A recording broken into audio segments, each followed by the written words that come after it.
복 있는 사람이라는 말로 시작되는 시편 1편을 통해서 하나님은 이 세상에 복 있는 인생이라는 게 정말로 있다 이렇게 말씀하시지만, 그것은 저기 어딘가에 있어서 우리가 애를 써서 그거를 붙들고 소유하는 것이 아니라, 우리가 당신과의 관계, 즉 하나님과의 관계 속으로 들어갈 때 그분으로부터, 바로 위로부터 주어지는 선물과도 같은 것이다 이렇게 말씀하셨습니다. 그 복 있는 사람은 1절과 2절이죠. 악인들의 꾀와 죄인들의 그런 길, 오만한 자의 자리를 피하는 사람이고, 대신에 그분의 율법, 즉 여호와의 말씀을 즐거워하고 그 말씀을 또 주야로 묵상하는 사람이다. 이게 첫 번째 시간의 말씀이었습니다. 이어서 3절과 4절을 가지고 살폈던 지난주 두 번째 시간에는 하나님께서 우리들의 인생을 설명하실 때 사용하신 두 가지 의미를 소개했습니다. 하나는 시냇가에 심기운 나무와 같은 인생이고, 또 다른 하나는 바람에 나는 겨와 같은 인생이었어요. 여러분, 중간은 없습니다. 그분 보시기에 우리를 포함한 이 세상의 모든 인생들은 바로 이 두 가지 중에 하나라는 겁니다. 그 중에 먼저 지난주 바람에 나는 겨와 같은 인생을 우리가 살펴보았습니다. 오늘은 3절에 등장하는 시냇가에 심은 나무와 같은 인생입니다. 3절 말씀 다시 한번 읽어드립니다. 그는 시냇가에 심은 나무가 철을 따라 열매를 맺으며 그 잎사귀가 마르지 아니함 같으니 그가 하는 모든 일이 다 형통하리로다. 아멘. 사랑하는 여러분, 여러분의 인생이 반드시 이런 인생이 되시기를 축복합니다.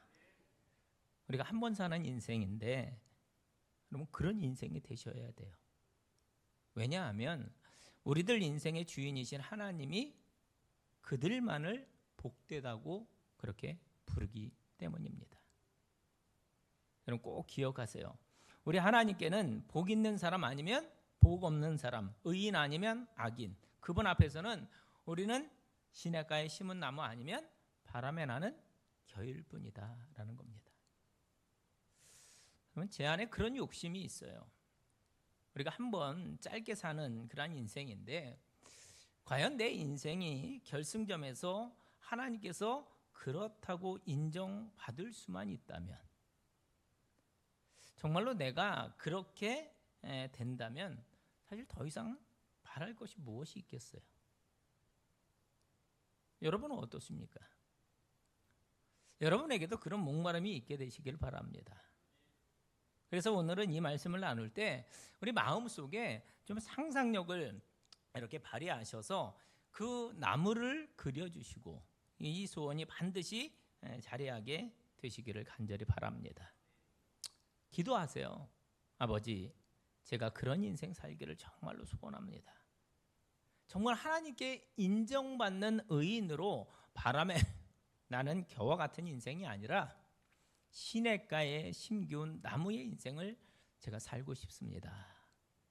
기도하면서 이 말씀을 들어주시기를 부탁드립니다. 오늘의 설교는 지난주와 똑같은 그러한 형식으로 본문이 말씀하고 있는 시냇가에 심은 나무의 특징들 몇 가지를 살피면서 은혜를 나누겠습니다. 오늘 본문을 보세요. 진정 복 있는 자들의 인생에 대해서 본문은 무엇을 가르쳐주고 있습니까? 3절에 나오는 시냇가에 심은 나무는 자기 스스로 또는 어쩌다가 그곳에 있게 된 나무가 아니라 하나님에 의해서 심기운 나무라는 점을 우리가 기억하도록 하겠습니다. 여러분, 이게 수동태예요. 수동태. 생각해 보세요. 능동태가 아닙니다. 오늘 우리 가운데 태어나면서부터 나는 그리스도인이었다 하는 분 계십니까? 나는 태어나면서부터 나는 그리스도인이었다. 물론 믿는 가정에서 출생해서 이렇게 자라난 분들이 계시죠. 저도 그런 경우이고요. 물론 여러분, 그건 굉장히 큰 복이고, 또 그런 가정의 자녀들이 좋은 그리스도인이 될 수 있는 가능성이 꽤 높기는 해요. 그런데 여러분, 늘 그렇습니까? 늘 그렇던가요? 아니에요. 여러분, 엘리 제사장의 자녀들 보세요. 사무엘의 아들들 보세요. 또 기드온의 아들들 보세요. 솔로몬의 아들들. 좋은 신앙의 부모 밑에서 자랐지만 그들이 꼭 시냇가의 나무처럼 된다는 보장이 절대 없다라는 겁니다. 그래서 우리는 결론을 내릴 수가 있어요. 아, 이건 은혜로구나. 아멘. 여러분, 그건 은혜입니다. 여러분 중에 그 누구도 태어날 때부터 좋은 그리스도인으로 태어나는 이는 없어요. 에베소서 2장 3절은 오히려 우리 모두가 본질상 진노의 자녀였다라고 말씀합니다. 로마서 3장 10절은 의인은 없나니 하나도 없다라고 선언합니다. 우리 중에 누구도 나면서 스스로 시냇가에 심기운 나무로 서 있지 않아요. 그러면 뭡니까? 기억하세요. 그것은 바로 우리 하나님의 은혜 때문인 줄로 믿습니다. 자, 여러분 한번 대답해 보세요. 여러분께서는 오래전에 40일 금식 기도를 했기 때문에 그리스도인이 되셨습니까? 여러분이 뭔가 주님께 큰 헌신을 했기 때문에 예수를 믿게 되셨나요? 여러분 성경을 많이 읽으셨기 때문에 그리스도인이 되셨어요? 여러분이 교회 봉사를 어마무시하게 많이 했기 때문에 그리스도인이 되었습니까? 전부 아니죠. 대신 우리가 예수 믿고 하나님의 사람이 된 것은 단 하나의 이유예요. 그분이 먼저 우리를 사랑하셨고, 그분이 먼저 십자가의 길을 가주셨고, 그분이 먼저 복음을 듣도록 성령으로 우리의 마음을 열어주셨기 때문인 줄로 믿습니다. 다른 이유가 없어요. 그분이 먼저 은혜를 베풀어 주셨습니다. 그래서 지금 우리가 이곳에 있는 거예요. 전적인 하나님의 은혜인 것입니다. 우리 함께 기억하겠습니다. 분명히 그분이 먼저 우리에게 다가와 주셨습니다. 그리고 우리를 그 믿음의 자리에 심어 주신 겁니다. 여러분 요한복음 3장 16절 우리가 너무나 잘 아는 말씀이죠. 하나님이 세상을 이처럼 사랑하사 독생자를 주셨으니 이는 그를 믿는 자마다 멸망하지 않고 영생을 얻게 하려 하심이라.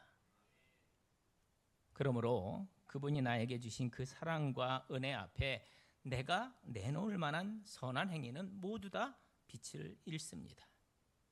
혹시 내가 지금까지 주님을 위해서 교회를 위해서 뭘 했기 때문에 오늘 내가 이 자리에 이르렀다 생각하시는 분이 혹시 계시다면 또 한 번 권면을 드립니다. 빨리 그거를 잊으시길 바랍니다.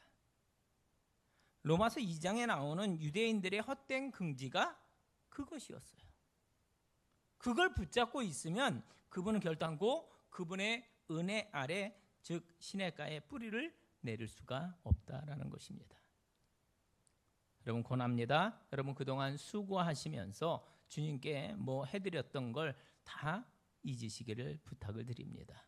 대신에 감사하면서 그냥 그분의 은혜를 바라보며 그분을 찬양하시기 바랍니다. 우리 찬송가 310장 하나님의 은혜로 이 쓸데없는 자 왜 구속하여 주는지 난 알 수 없도다. 내가 믿고 또 의지함은 내 모든 형편 아시는 주님 늘 돌보아 주실 것을 나는 확실히 아네. 날마다 그분의 은혜를 되뇌이시고 거기에 집중하시기 바랍니다. 왜요? 그들이 바로 복되다 주님 말씀하십니다. 우리는 그분에 의해서 심기어진 자들이다라는 겁니다. 두 번째 우리가 기억해야 할 것은 그 시냇가에 심은 나무가 거기 든든히 세워져 가는 과정에 대한 것이에요. 심기는 과정이 있습니다. 즉 특별한 과정이 필요한 나무라는 거예요. 여러분 상상력을 동원해 보세요. 그 놀라운 일을 위해서 여러 일들이 선행되어져야 합니다. 그건 뭐예요? 먼저 땅을 파고 땅을 정리하는 작업이라고 할 수 있겠어요. 여러분 한번 떠올려 보세요. 특별히 처음 예수 믿게 되셨을 때를 여러분 떠올려 보세요. 여러분이 한 분의 나무예요. 나무. 하나님이 여러분을 당신의 시냇가에 심으려고 하십니다. 그때 그분이 하셨던 일이 있어요. 먼저 그 땅을 파고 뒤집는 일입니다. 저는 그게 우리들의 죄가 드러나는 과정이라고 그렇게 봅니다. 우리의 더러운 죄, 욕망, 언급하기도 싫은, 다시 떠올리기도 싫은 부끄러운 과거를 그분은 그분 앞에 다 끄집어내세요. 그리고 회개의 자리에 있게 하십니다. 전에는 그게 죄인 줄을 전혀 몰랐거든요. 그러나 성령의 역사하심을 통해 그게 죄인 줄 알게 됩니다. 부끄러워요. 마음이 아픕니다. 주님이 그걸 기뻐하시지 않는다는 사실 앞에 죄스럽고 또 그 죄로 인해서 임할 진노가 분명히 보이기 때문에 한편으로는 또 두렵습니다. 자연히 하나님의 은혜를 사모하게 됩니다. 주님, 제가 주님 외에는 안 됩니다. 주님, 저에게 은혜 주셔야 합니다.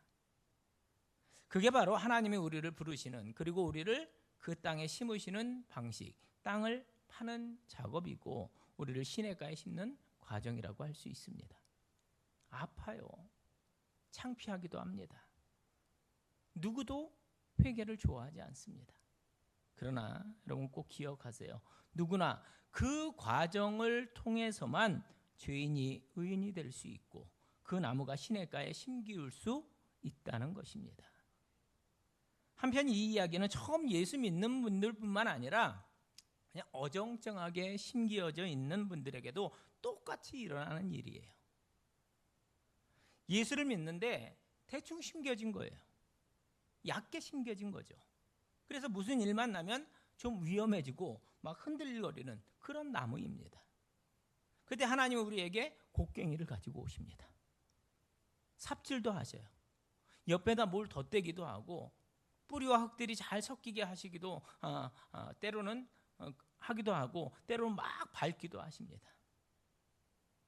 때때로 예수를 믿으며 달려가고 있는 우리의 삶이 흔들릴 때가 있다는 거예요. 때로는 죄악에 담길 때도 있습니다.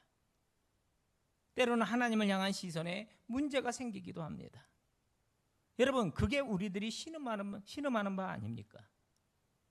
때때로 뭐가 좀 잘 안 돼 있다는 것을 내가 아는데 그냥 그걸 모른 척하고 버틸 때도 있거든요. 그때 우리를 사랑하시는 하나님이 우리에게 다가오셔서 우리의 삶을 흔드십니다. 혹시 지금 이 이야기를 듣는데 내가 요즘 그러면서 오늘 그분의 손길과 그런 고통스러운 과정 중에 있으신 분 혹시 계십니까? 그러나 그 과정은 우리에게 필요합니다. 그걸 통해서 우리는 누가 내 인생의 참 주인이시고 내가 어떻게 반듯하게 심기울 수 있는지를 알게 되어집니다. 다시 바로 심기는 거예요. 그 과정이 필요하다라는 겁니다. 세 번째, 우리는 이 나무가 어디에 심겨져 있는지도 직시해야 한다라는 겁니다. 여러분, 본문에 등장하는 이 나무는 아무데나 심겨진 게 아니었습니다. 어디에 심겼다고 말씀합니까? 시냇가예요. 즉 그분의 가입니다. 그러니 여러분, 이 시간 예수 믿는 우리의 삶의 근거가 얼마나 풍성한지를 보세요. 사실 나무에게 있어서 그 시냇가는 그의 생명과도 직결이 됩니다. 시냇가는 그 나무에게 풍성함을 약속합니다. 사진을 좀 보여드리고 싶습니다. 사진. 여러분, 이곳이 어딘지 아세요? 당연히 모르시겠죠. 이곳은 유대 광야입니다. 색깔이 어때요? 네, 암갈색이에요. 온통 다 건건합니다. 푸르른 나무 하나를 제대로 찾아볼 수가 없어요. 몇 시간을 걸어가도요, 이 모습이 계속 이어집니다. 저렇게 건건하고 바짝 말라 있는 곳인데 그 다음 사진.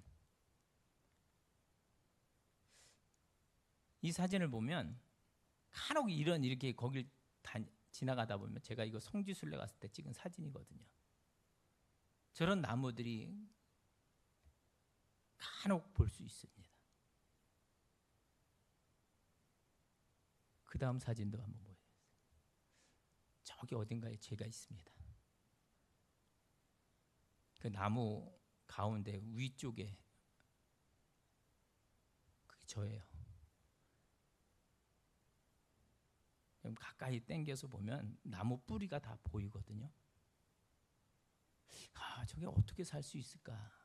근데 거기 가이드 하시는 목사님이 그런 말씀하세요. 저 나무가 저렇게 살 수 있는 것은 뿌리가 어딘가에 물에 다 있기 때문에 살 수 있다는 거예요. 그 뿌리가 그 길이가 얼마나 되는지를 모른대요. 그래. 자, 그럼 다음 그림. 자, 이 광야를 지나서 이렇게 북쪽으로 계속 올라가다 보면 갈릴리 호수의 근원지인 헐몬산이라고 하는 그 산 아래 이렇게 풍부한 물이 흐릅니다. 그 아래 그림. 바니아스 폭포라고 그래요. 바니아스 폭포. 자, 이 나무들 색깔 보세요. 그 전 사진하고 이렇게 나무들 색깔 보세요. 온통 푸르름이거든요. 시원한 그늘을 뽐내고 있습니다. 근데 여러분, 이게 어떻게 이런 일이 가능할까요? 이유는 저 시냇물 때문입니다. 여러분, 그게 예수 믿는 우리의 인생에 일어난 일인 줄로 믿습니다. 그분이 퍽퍽한 우리의 인생에 오셨어요. 왜요? 요한복음 10장 10절 말씀. 내가 온 것은 양으로 생명을 얻게 하고 더 풍성히 얻게 하려는 것이라. 여러분, 이 시간 마음껏 상상의 나래를 펼쳐보세요. 이제 그 시냇가의 신기운 나무가 그 뿌리를 점점 더 깊이 내려요. 저 시내 밑바닥에 이릅니다. 그곳에서부터 나무된 우리는 온갖 풍성한 영양분과 수분을 끌어당기며 흡수합니다. 나무는 점점 더 든든히 서고 두꺼워지고 푸르른 잎사귀를 내며 서서히 열매를 맺을 준비를 하게 됩니다. 뭐가요? 시냇가에 심기운 나무가 바로 이런 인생이다라는 겁니다.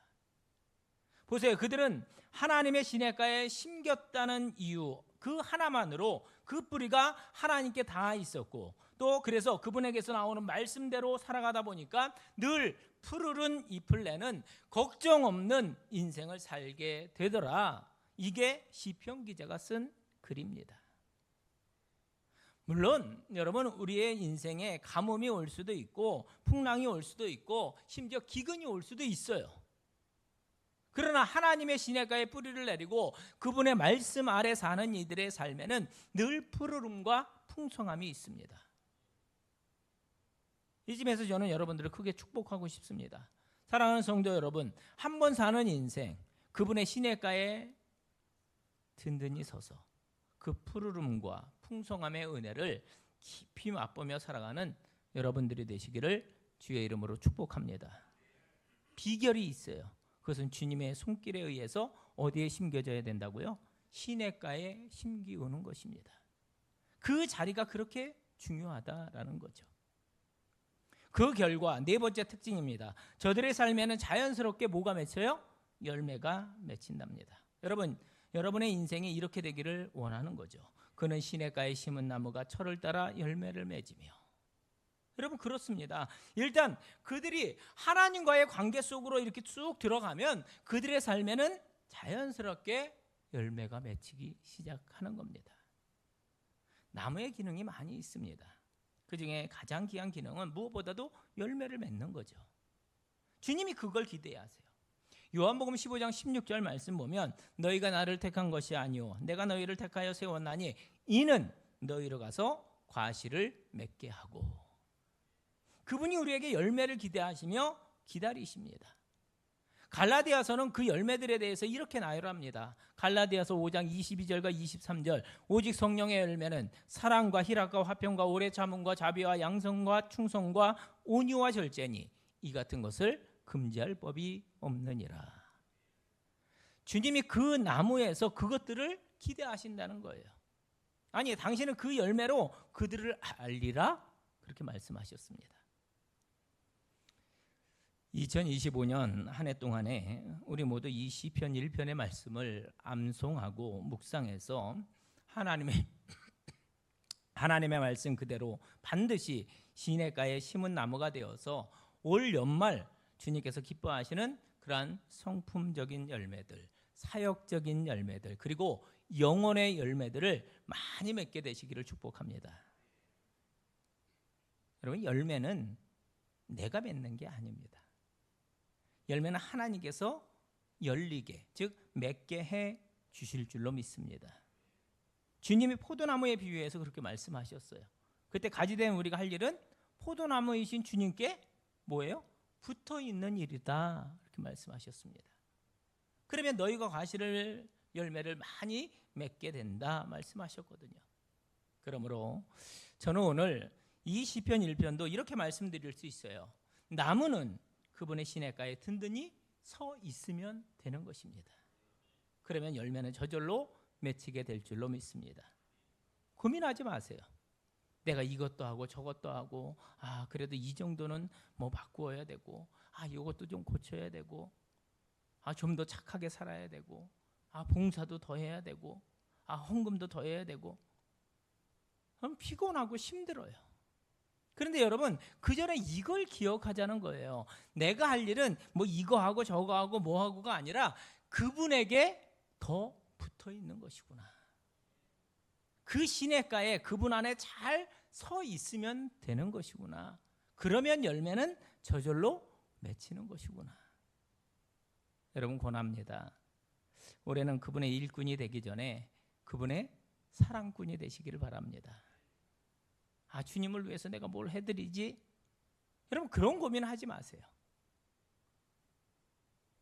그건 일하는 일꾼이 되는 거거든요. 그건 부담이 됩니다.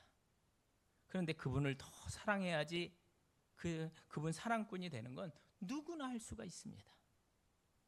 그리고 저는 믿습니다.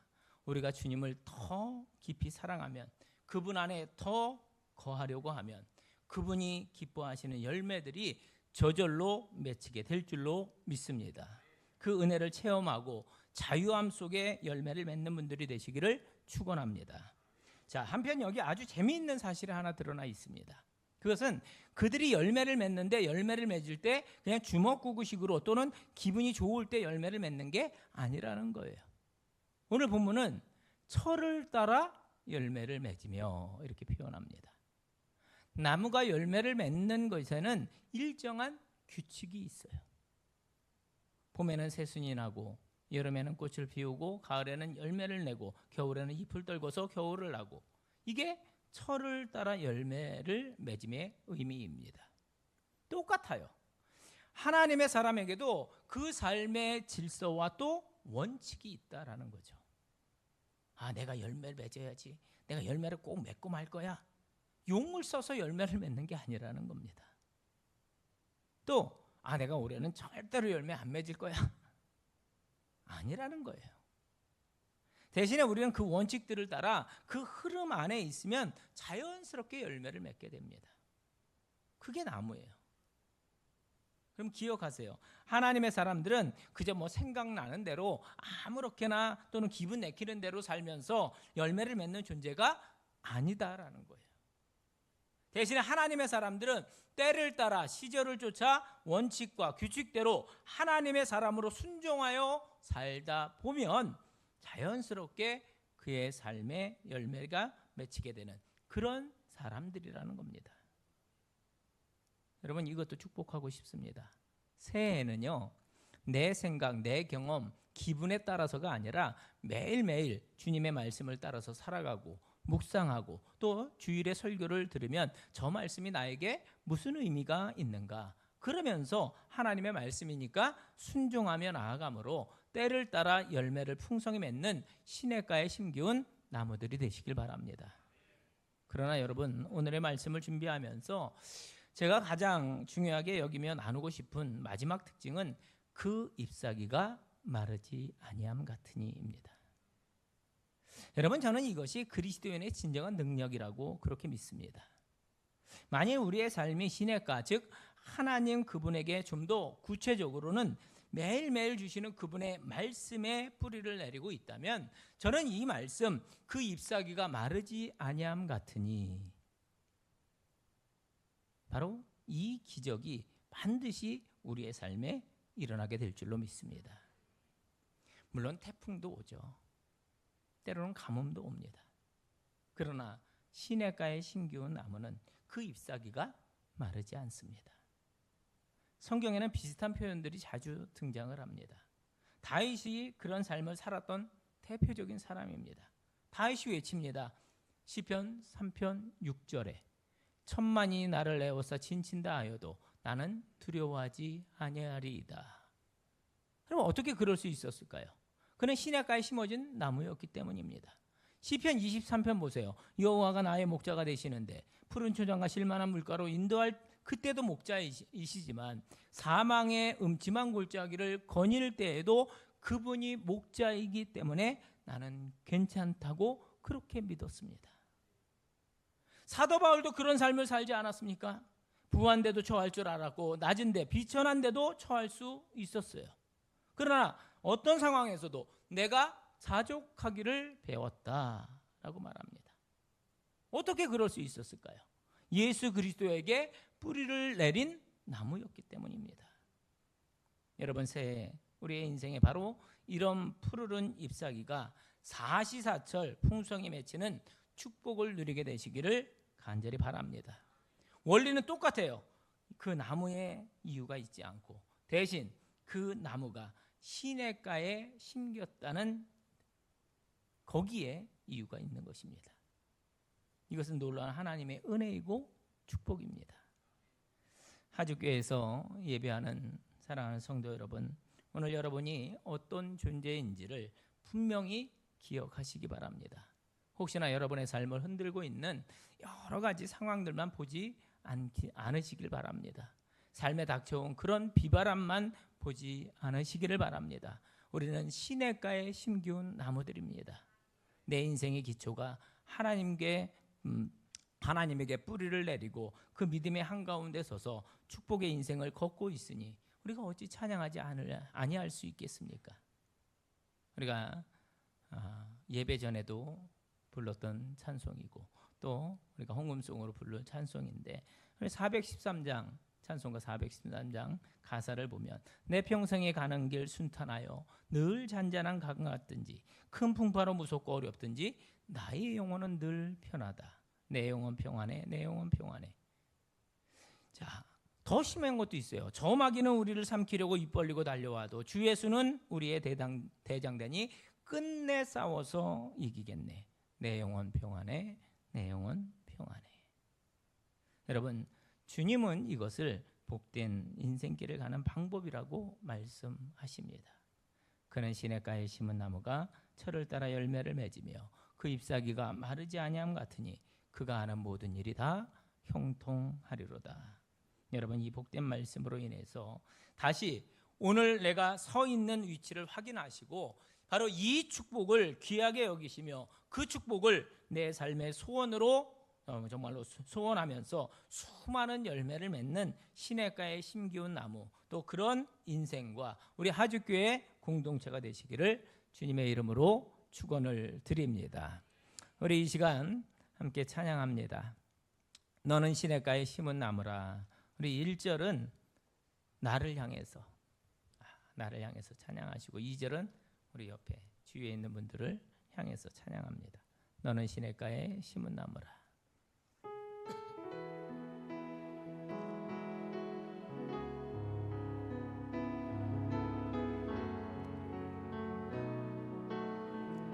너는 시냇가에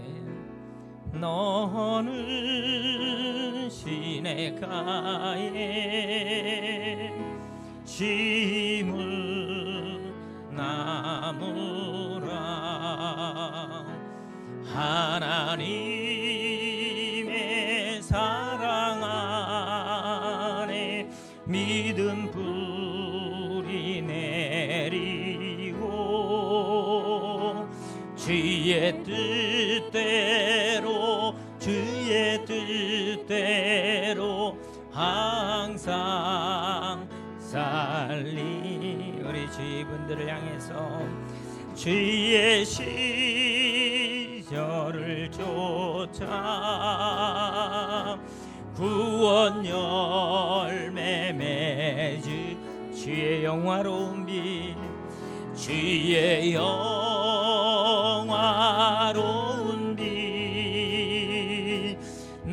너를 보아리니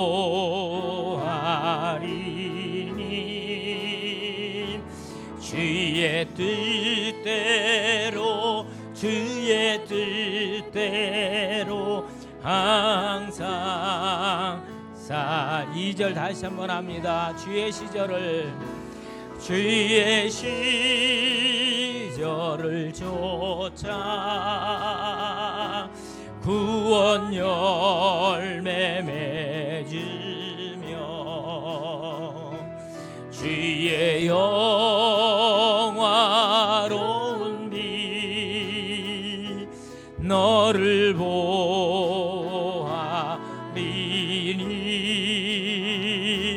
주의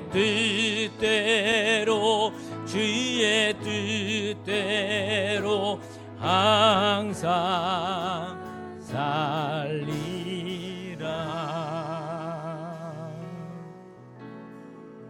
아멘. 기도하겠습니다.